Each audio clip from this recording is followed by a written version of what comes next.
My name is Jason Takhtadjian, and welcome to yet another episode of the talk show. Today, I'm joined by a very special guest and a good friend of mine online, and first time meeting in person virtually. We say it's in person, virtually. It's the same thing nowadays, right? Kev Mahserejian. Did I say that Yeah, correctly? Kev that Mahserejian. was pretty. That's probably the best somebody on a podcast has ever said my name. So, Jason, thank you so much for having me. And yeah, like we're internet friends. It's weird how these interconnected, socializations happen online. But I mean, yeah, I mean, we've talked a good amount online. We've never seen each other face to face. So this is a first for us and anybody listening or watching. Yeah, absolutely. Tell us a little bit about yourself, right? You're involved very heavily in the world of sports. You're based in Los Angeles, correct? Correct. Yeah, born and raised. That's awesome. And so tell us a little bit about what you do with sports. I know you're with Fox Sports, with Action Network. You do a lot of things with a lot of sports. So tell us a bit, a crash course for just what you do in a day in the life of in the world of sports. Well, yeah, Action Network, Rasball, Fantasy Pros, most of my writing, or pretty much all of my writing goes there outside of my Patreon. But yeah, I'm writing about sports betting primarily on the Action Network. Baseball season, obviously, right now. So that is, the hot topic, game write-ups. Fridays, I'm gonna have game breakdowns of the entire slate. So that's just, that's the week there. Rasball, Fantasy Pros, it's all fantasy baseball. But then as the months go on, fantasy football is where, all the eyes go. So fantasy football is what started me down this path about a decade ago. I started writing, did news blurbs and whatnot, and then, just grew into full-length articles, podcasting, had my own show, The Operating Room, for about 3, 4 years. Um, Obviously, as the video platform grew online, I kind of shut down the podcast only style of doing that. Respect to anyone like you who does a full on show on video because it wasn't even insecurity. It's just like I was not having it with doing full on video. Like I would do my podcasts early in the morning, late at night. I'd be a mess. It would be dark. It would just be like I didn't want to have to like look right to do my podcast. I'm a nerd. I talked about like stats. I still talk about stats and random sports stuff, and it's just like I don't want to have to like look decent. I don't to have to do any of that. So I shut that down about a year and a half, 2 years ago. But who knows? The operating room might come back. But yeah, so I did podcasting and then I grew more into sports betting and writing and discussing that online. My Twitter at RotoSurgeon is where a lot of this goes on, and that's where you and I met at the end of the day. And then, it's awesome because I get to connect with, not only the sports community, but the Armenian community as a whole. Because, like I didn't do AYF growing up. I did camps and stuff, but at the same time, that's like a week out of the year, but Mhm. having a space to like discuss things with my people year round is fantastic. And again, meeting someone like you and all the other Armenians are very much so into sports betting and fantasy. So that is it's a good place to meet like-minded individuals. Absolutely. Let's talk a little bit about your Armenian background. Yeah, if you don't mind, just No, talk that's about fine. like, kind of where you were born, where your parents come from, just kind of what your involvement was like with the Armenian community. I know you said that you went to maybe camp once a year. I didn't even go to camp. Yeah. There was an Armenian school in Las Vegas when I was growing up, and maybe like every Saturday or Sunday for like just the summer months, we'd go and learn Armenian, but like most of the time we're just having fun with each other because we're all just Yeah. kids, You're just you making know? friends. That's the end of the day. Exactly. You're just trying to make friends and hang out like when you're a kid. I went to Exactly. Armenian school for 10 years. I went to Mesrobian in Pico Rivera, grew up around that area anyway. So it's like, it wasn't really that much of a drive. Went there until eighth grade, for pre-K to eighth grade. So that was my whole life. Armenian, I'm fluent speaking, writing, reading. Less so now. I would say at 32, I'm less fluent, but I'm still fluent.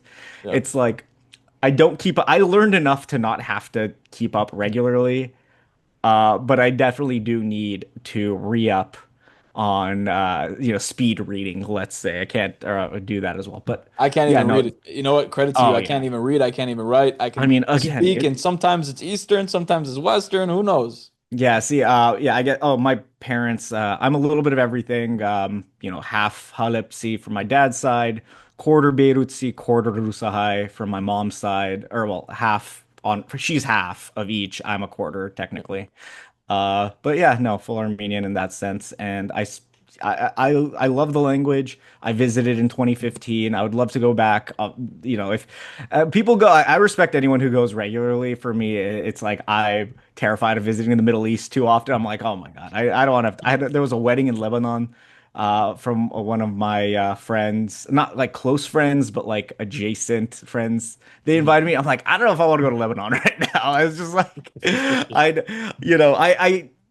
but I would love to visit and see where, my grandpa grew up, Yeah. where like Haleb, there's not really much left of, so Right. there's not much to see, sadly. Interesting you say Alep though, because I do have a connection to Halep on my father's side as well. Hmm. So that is a similar, thought process that I've gone through as well. Is like, man, it would be so cool one day to go to Aleppo, let's say. But then you think about it and you're like, wait a minute, there's been a lot of problems, there's been a lot of like There's turmoil, especially for people like us who are not just passing as Americans but also Christians. So there's a yeah. bit of a dynamic there that definitely makes it a bit interesting and a bit troubling for us to go back and see the old houses and old homes and stuff like that. And it's unfortunate because some of those old houses and homes aren't even there anymore. So like that tie, that connection that you would hope to have just can't exist. And it's like not to say there's not much we can do, but like with that country specifically, there's really not much we can do. With Armenia, obviously, like, yeah, whether it be charities or go youth corps or whatever people are doing, there's fantastic ways to help out. But Yeah, yeah, going back to my dad's hometown's roots are not right. really viable. So yeah, that's neither here nor there now. But yeah, I feel pretty connected. I Yeah. just, I try to maintain, the Americanization. Like, I'm very Americanized. I look white, I look Jewish, which, I pass more for that than I do for Armenian. And it doesn't really affect me one way or another. Right. It's the way I look. I just am very much more pale, and Hey, that's depending on how it how is. much I'm in the sun or not, that also happens to me too. I do my best. I get a good tan here and there, but that fades quickly. But Fair. yeah. That's But yeah, I totally don't I fair. don't get or no like I'm walking in the street, I don't get Armenian. Nobody. That's not the first, second, or third guess from people. That It's is interesting. Italian, Greek. I've gotten I think I've gotten Spanish. Armenian is typically the last one unless it's an Armenian recognizing me Right. And because that's the they thing can tell too. better. Growing up in Vegas, I was mistaken for Mexican or Spanish or anything like that. Yeah. And Armenian was the last thing. People were like, "What's Armenian? Well, you mean Yeah. Romanian? You mean Like Egypt, you look a Albanian?" little Egyptian, don't you? And it's like, No, how many Egyptians do you know that like you could call out someone like not me, obviously. You're more so on that side, but yeah, it's but still. skin tone and all that impacts it. But yeah, it is cool and it is nice to see that again that we have this community online that we can build and kind of center ourselves around because I don't know, like you just see people you're not gonna like make a random connection with a person in the street. Like I hang Right. out in Glendale here and there, but I'm not there often enough to be making this. I mean, you're in Fresno, right? Yes, I'm in Fresno. Yeah, see, like Fresno, I mean, I used to go to Dinuba once a year, once every other year. I'd go up to Uh, Fresno too, here and there. One of my camps was in actually, I don't know, it was like just past Fresno, so I know the was it up in the area. mountains? Was it like Yeah, Camp it was. Hayastan? Oh no, it wasn't Camp Hayastan. It was a I different know one. they I, have a I lot of went to camps. yeah, that any mountainous area. I went to Camp Shining Light. That was more from my church and whatnot. I went like four or Nice. five times, and then it was a family camp, a family Armenian camp in Fresno that I Yeah. would go to. That's so cool. The name is escaping me. I just called it family camp because my parents would go to For when I sure. was like 12, 13. Yeah, so yeah, That's so I have interesting. I have a little bit of a tie to Fresno too, but yeah, my aunt lives up there in Dinuba, so I used to go up there pretty Gotcha. often. That's so interesting. Wow. I wanna take this as an opportunity to shift a little gears to learn about kind of how you got into the world of sports, not just in the professional side of things, but also probably as a young kid. As us Armenians, especially us boys, we love our sports. Yeah. But just when it came to sports for you, who or what sports were kind of very pivotal for you, or maybe even some teams that got you into it? Obviously the Lakers. I'm an LA born and raised, Kobe, Lakers, all of that. That's the most like you ask 99 out of 100 kids, Armenian kids Hmm. in Los Angeles, they're going to say Kobe and the Lakers. Obviously, Oh depending yeah. on their age. Like, that's like, if Well, in our they're, age group, yes. yeah, in our age group specifically, that's it. That's what got you Yeah. into sports as a whole because they were winning when I was growing up. And, like, being a winner is everything. Kobe won 5 rings, Shaq won Right. 3 with us. And it's just like, that was my first exposure to sports. My grandma actually got me into the Lakers because she came here in 1980, Showtime Lakers. I wasn't alive, but she experienced that. That was her like learning English, WWE and the Lakers. So she taught, like, I would hang out in her room, we would watch the Lakers, we would watch Monday Night Raw or SmackDown or whatever. And that was kind of my exposure to sports early in my life. And then, going into school, I collected sports cards after Pokemon and Yu-Gi-Oh went out of style. And you're like, oh, I'm 9 or 10 now. I gotta stop collecting these kiddie cards. So I started collecting sports cards. My friends collected sports cards. My friends, Hagop, Shant, Autumn, all of us. Like, we all grew up going to Dodgers games, Lakers games here and there. More so Dodgers games because they were more accessible and we could sneak down to get autographs more often. Nice. Um, but yeah, no, we would make sports cards talking about, the week of sports, pretending we're Sports Center, Stuart Scott or SVP or whomever at the time that we were pretending to be in class instead of, doing math or whatever lame stuff. Um, yeah, that was, I mean, just having friends who were super into it, playing the games, whether it be NHL or Madden or MLB The Show or what MVP Baseball '05 at the time. It, it just all raised me. I still collect sports cards here and there. Hmm. I'm sure, I don't know if you had any, the Oh yeah. itch to collect. Yeah, see, Oh, I literally have an exact same story as you. It's so funny because I started with the Pokemon. Actually, no, I'll take that back. I started with Yu-Gi-Oh as a young kid. mm, Then I went into Pokemon, but then it quickly realized everyone else is collecting the sports cards and everything. My yeah, dad, he had like all these baseball cards, gave it to me like from like the 90s, the 80s. nice. And then that started, my collection of basketball cards and soccer and even occasionally football. And now that just has grown into like a collection that I have at my house. And like I have a prized possession of like a Kobe rookie card that's like graded That's to so me. sick. I'm I like, love ah, that. I love Yeah, it. see, like, it's again, okay, is it somewhat gambling? Yes, and did it maybe somewhat channel fuel to what I do today? Probably, but at the end of the day, it's what I enjoy. It's my hobby. It's Right. what I love to do. And yeah, I mean, I wouldn't trade it for anything because it's what I enjoy. It's what keeps me going through the day. It's what I wake up excited to do. Watch sports, analyze it, write about it, discuss it. Right. Um, yeah, again, mostly on Twitter, but that's it's basically everyone's personal journal at this Yeah, point. And I was gonna ask you like just talk walk me through like your day to day in like recently when it comes to like just what has been like the trending topics, what has been really catching your attention on Twitter. I mean, obviously the Diana Rossini Mike Vrabel story. You and I were Yeah. discussing that not long ago. Yep. That's been the talk of the town, and it's May 9th. There's no football outside of like rookie mini camps, and this is a trending story, and it's big because it's two notable individuals in the industry, Diana Rossini, Mike Vrabel, and I I'm fascinated. Even like growing up, I like gossips, celebrity gossip. I wasn't like I would watch E here and there. I would watch The Soup with Joel McHale. I like gossip is like everybody likes gossip. Everybody likes being nosy. We're Armenians. We're nosy by trade. Like it's part of our allure. It's part of our day to day. But like yeah, so with two high profile individuals in football involved in this scandal, it's beat wildfire.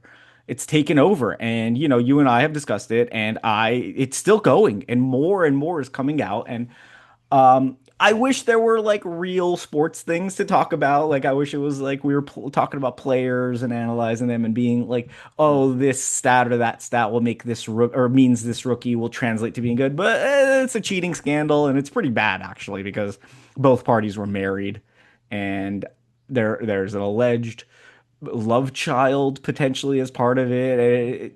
I don't know if any viewers have been following the Vrabel Rossini thing, but it's a deep rabbit hole, and Yeah, Jason, long I'm sure story. you have followed it too. I followed it too, and like long story short, maybe for folks who don't know, she's a correct me if I'm wrong, ESPN reporter. Mike Vrabel is a coach with the New England Patriots, and right now the scandal is that they have some sort of relationship, and she's married, he's married, and there's and the thing about it is that we continue to talk about it because there's more things that are coming up. So every single week that we think, okay, maybe the dust has settled, then all of a sudden there's a new photo of Diana Russini going on a boat with Mike Vrabel While or something seven like months that. pregnant. So like with the child named Mike, it's like And it's a fine line for me too because I'm a journalist and I'm in the professional yeah. side of things. You're working in the world of media, and we have to balance that fine line of ethics. And Yeah. this doesn't necessarily make us look good. No, it's gossip. It is Yeah, 100% gossip, but it's also like yes, on this like ethical, moral level, it is wrong to discuss these allegations.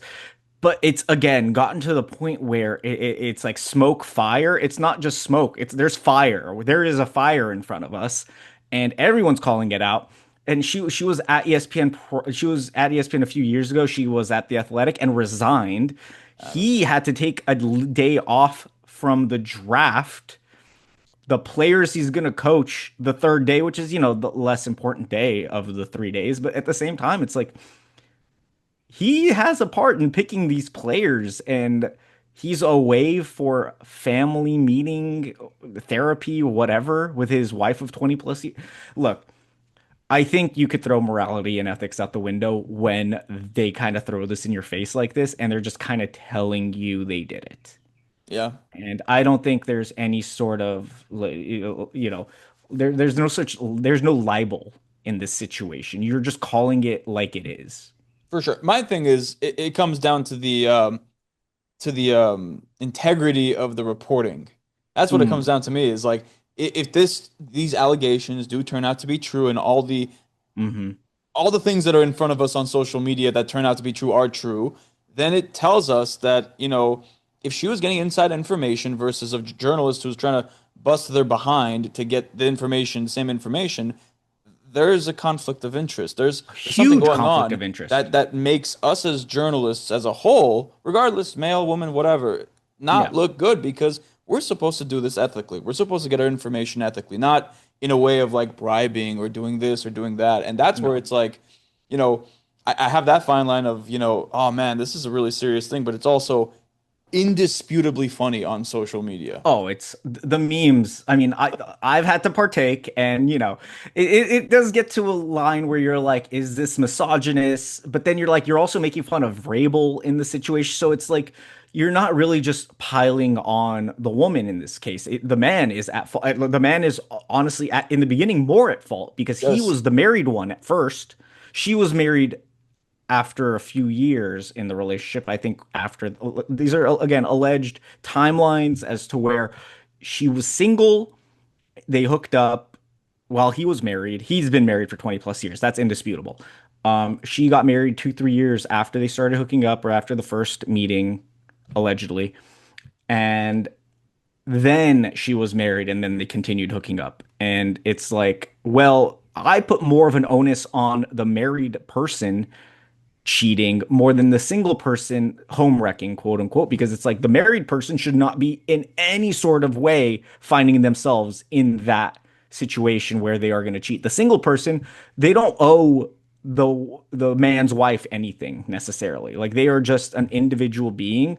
The married man, Vrabel, is the one where like the brunt of the weight should go Right. initially. If we're dissecting it like that, which I Yeah. totally understand, like that's how it comes down to. It's like you're the one who's married, you're the one in a situation in a Yeah. relationship.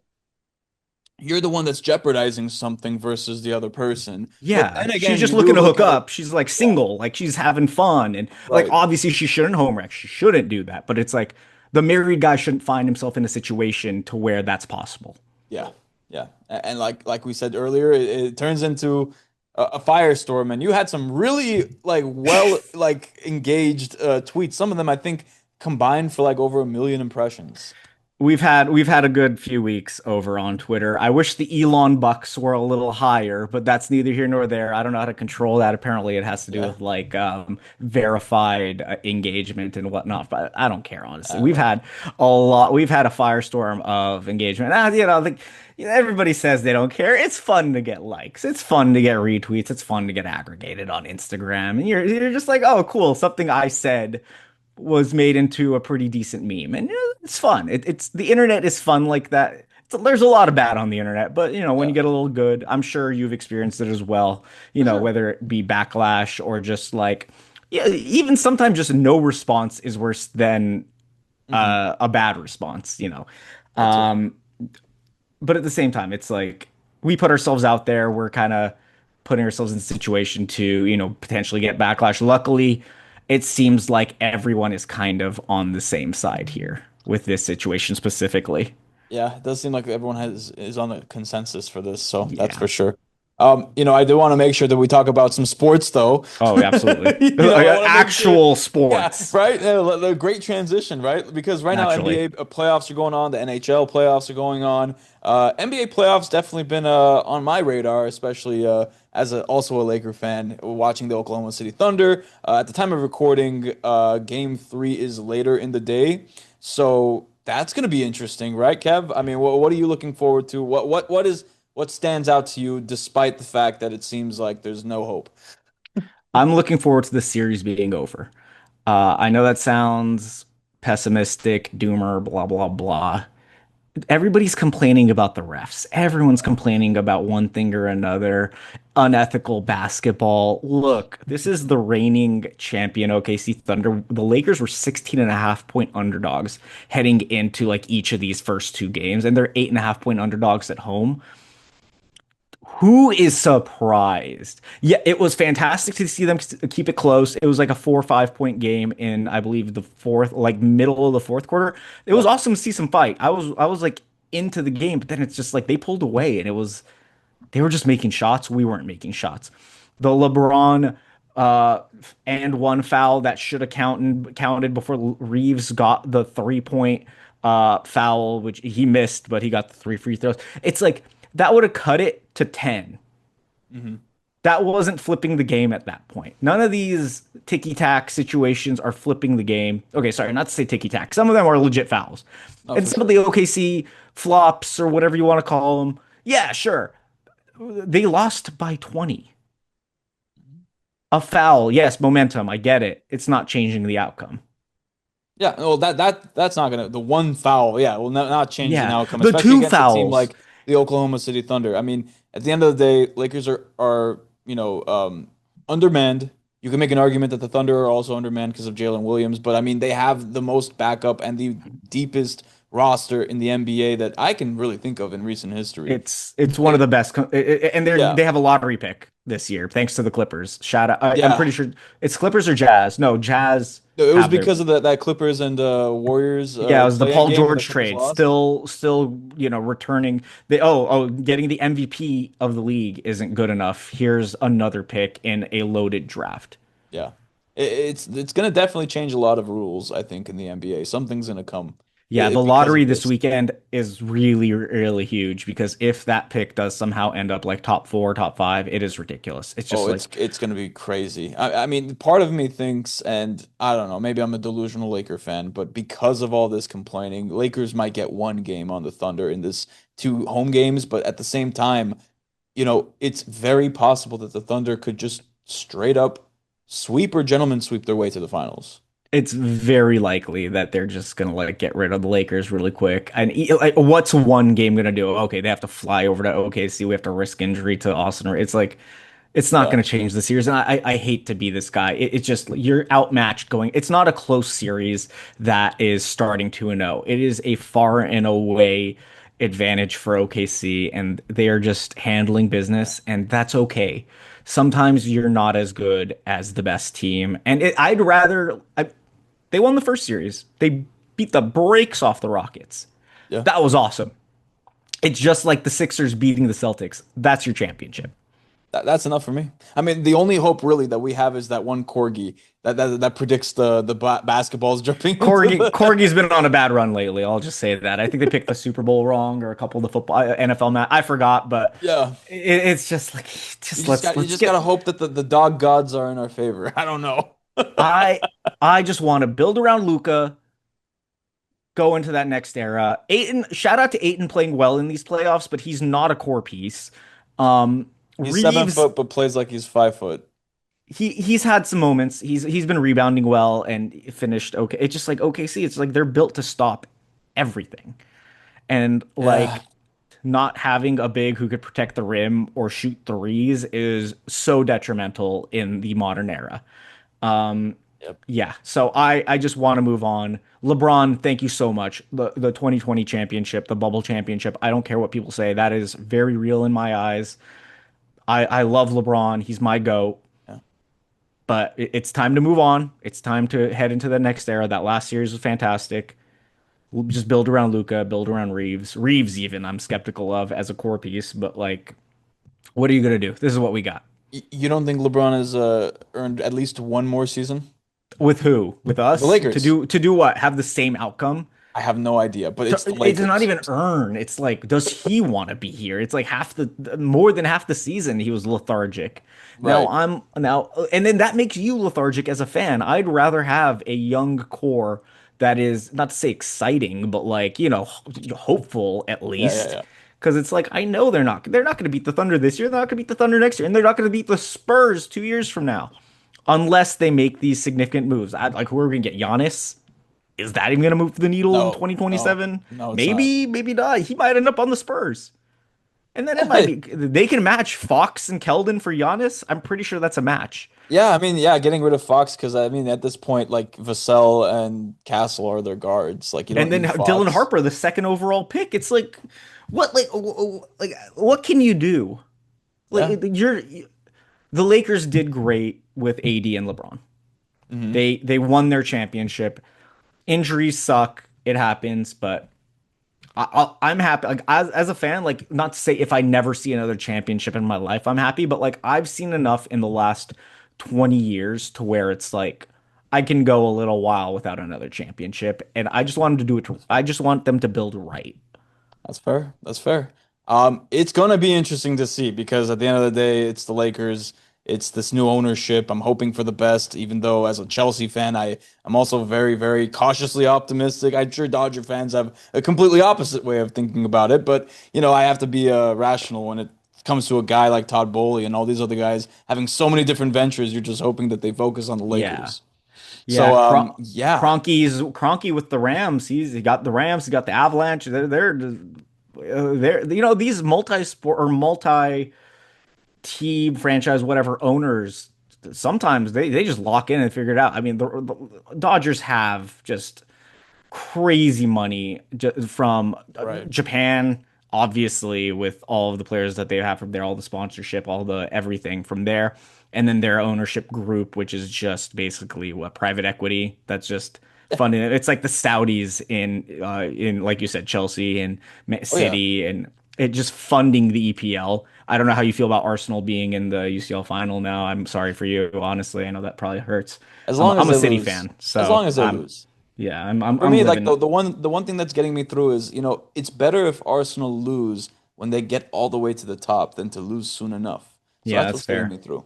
That's fair. Yeah, PSG looks filthy.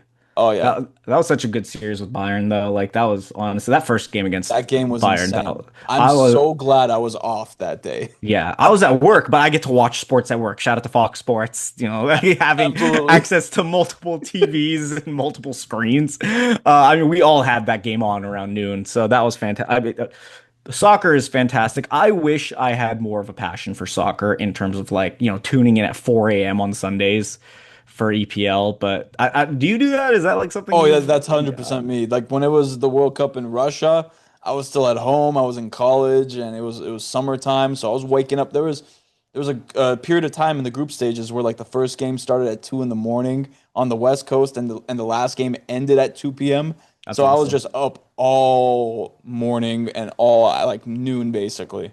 Well, I mean, not to say unfortunately, actually, fortunately, you're going to be able to watch at any like normal time. Shout Yeah, out to the US, Canada, Mexico, the North American World Cup coming up in a month where absolutely. Fox is, hosting all of that basically. And I'm going to be working during most of it, but I'm very excited to watch obviously USA. Hopefully they could do something. I know they've had a bad taste in our mouths for the last few years. It's been rough. Yeah. Who do you root? I mean, obviously Armenia's not in it, so like, I guess anyone but Turkey is kind Yeah, of like essentially. I mean, for me, U.S. like, Turkey at SoFi. That's actually kind of crazy. that is a little crazy. I will say Turkey at SoFi and also in the Bay, right? And so it's gonna be Yeah, just like all in California. So it's interesting. I like the French national team. of course. They just are loaded with talent. But I mean, from a narrative standpoint, I would love to see, and I'm a Messi fan, but I I am would too. love to see Portugal win because Oh, wow. Okay. not just Ronaldo getting that World Cup, but also it's a way for the team to come together to play for something bigger than the sport because of Diogo Jota from Liverpool who passed away like a Oh, year ago or yeah. something. So I think that alone could be something that could propel them and be bigger than sports to propel them in the World Cup. Hopefully. Yeah, I know. I would love to see Messi get a second, just personally as a That'd Messi be fan. cool. I mean, Argentina is just loaded, so they can definitely make it happen too. Portugal, I mean, again, I'm not a super hardcore soccer fan, so I don't really know. I know Portugal's squad to a degree, but at the same Mhm. time, I don't know how their odds would stack up. I mean, what Morocco was in the top four in Yeah, 2022. semifinal. Yeah, Yeah. of all teams, it's like you never know. And Yeah. I'm really excited. Portugal winning would be a cool story. Ronaldo getting one, late stage Ronaldo with Yes. like broken feet, basically getting one would be sick. Probably not going to play too much, I would imagine, or I don't know how that's going to work out. But I'm not sure. yeah, are they going to sub him in late or is he going to start? I would assume they sub him in, or oof. Considering how old he is, Yeah, I want to be able to save him for like a good 30 minutes plus added time if needed, you know? yeah, So that's what I would say. But luckily, I am not the coach of Portugal, so I don't have to worry about it's that. not Thank our issue. goodness. Thank Yeah, goodness. But unfortunately, Kev, I'm running out of time here. We're it's running all up on good. 30 minutes, man. But thank you so much. If we had more time, I'd love to talk with you more, dive into NHL playoffs and even the NBA playoffs. But thank you so much for taking the time and doing this show with me. I appreciate it. And I look forward to continuing to chat more sports with you. Likewise, Jason. We don't have to be online. We don't have to be live to talk anytime. Like we could you just hit me up whenever, talk show. This is very cool. I'm excited to check out other episodes that you've put out.